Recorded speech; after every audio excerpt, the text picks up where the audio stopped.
ஆச்சி மசாலா எந்த சமையலும் ருசி தேடும் ரகசியம் 20 ரூபாய். இந்த தேர்தலில் வழக்கமாக இல்லாதது வந்து மும்முனை போட்டி அப்படின்றனால எதிர்பார்ப்புகள் வந்து ரொம்ப அதிகம் இருக்குது.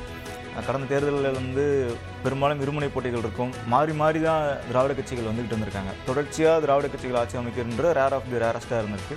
எம்ஜிஆர் காலத்துக்கு பிறகு திமுக அல்லது அதிமுக அப்படின்ற நிலையில் இருந்தது.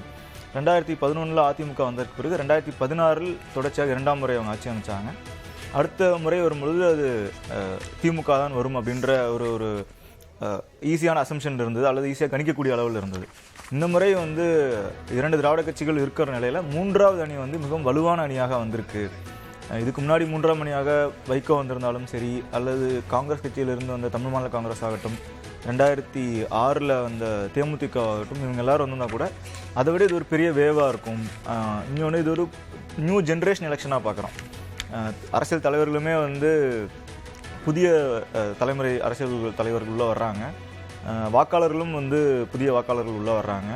ஒரு ட்ரெடிஷ்னலான கன்வென்ஷனல் மெத்தடான கேம்பெயின்லாம் மீறி டிஜிட்டல் யுகம் ஆரம்பித்ததுக்கு பிறகு, ஒரு பூமானதுக்கு பிறகு, ஆரம்பித்ததுலேருந்து பூமானதுக்கு பிறகு வர்ற ஒரு இந்த தேர்தலில் டிஜிட்டல் பெரிய அளவில் இன்ஃப்ளூயன்ஸ் பண்ணியிருக்குன்னு சொல்லலாம்.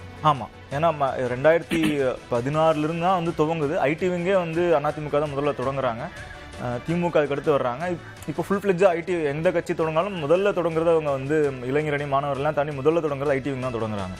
ஸோ அந்த வகையில் பார்க்கும் பொழுது இது வந்து ஒரு மிகுந்த எதிர்பார்ப்புக்குள்ளாக இருக்க தேர்தல் இது.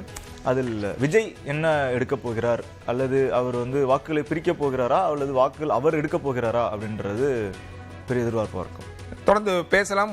மொத்தமான தபால் வாக்குகளானது 5,80,384 அப்படின்றது நேற்றைய நிலவரமாக இருந்தது. காலை வரை தபால் வாக்குகள் வழங்கலாம் என கூறப்பட்டிருந்தது. இந்த சூழலில் தபால் வாக்குகள் எண்ணும் பணியானது தொடங்கி இருக்கிறது. முதல் கட்ட தகவல் நமக்கு கிடைத்திருக்கிறது. பெரம்பூரில் தபால் வாக்கு எண்ணிக்கை தொடங்கிய நிலையில் 6 தொகுதிகளில் திமுக முன்னிலையும், 4 தொகுதிகளில் அதிமுகவும், 2 தொகுதிகளில் தாவேகாவும் முன்னிலை வகிக்கிறது.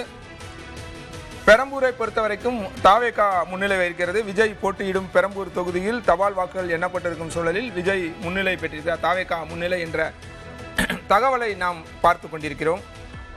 மொத்தமாக 6 தொகுதிகளில் திமுக முன்னிலை, 4 தொகுதிகளில் அதிமுக, 2 தொகுதிகளில் தாவேகா என 10 தொகுதிகளின் முடிவுகள் என்பது முதல் கட்டமாக தெரிய வந்திருக்கிறது. தபால் வாக்குகள் எண்ணிக்கை அடிப்படையில் இந்த தரவுகளை நாம் பார்த்து கொண்டிருக்கிறோம்.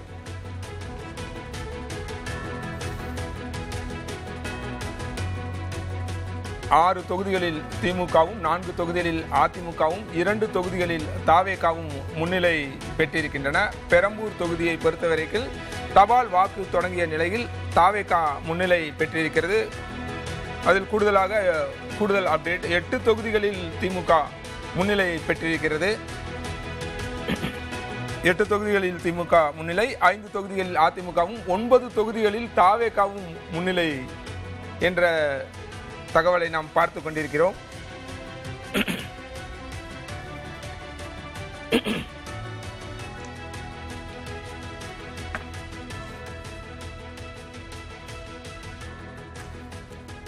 தற்போதுள்ள நிலவரப்படி தமிழக வெற்றி கழகம் 9 தொகுதிகளில் முன்னிலை பெற்றிருக்கிறது. 8 தொகுதிகளில் திமுகவும், 5 தொகுதிகளில் அதிமுகவும் முன்னிலை என்ற அடிப்படையில், இது தபால் வாக்குகளின் அடிப்படையில் மட்டுமே இந்த முன்னிலை நிலவரத்தை நாம் பார்த்து கொண்டிருக்கிறோம்.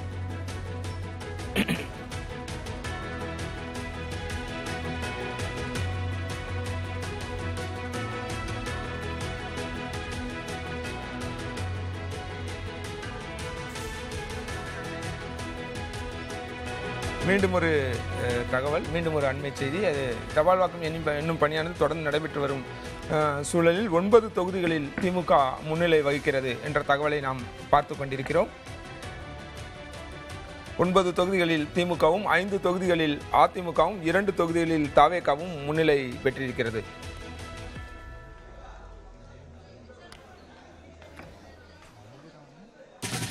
நம்மோடு பத்திரிகையாளர் ஜீவசகாப்தன் இணைந்திருக்கிறார். வணக்கம். தபால் வாக்கம் என்னும் பணி தொடங்கிருச்சு. ஆச்சி மசாலா எந்த சமையலும் ருசி தேடும் ரகசியம் 20 ரூபாய்.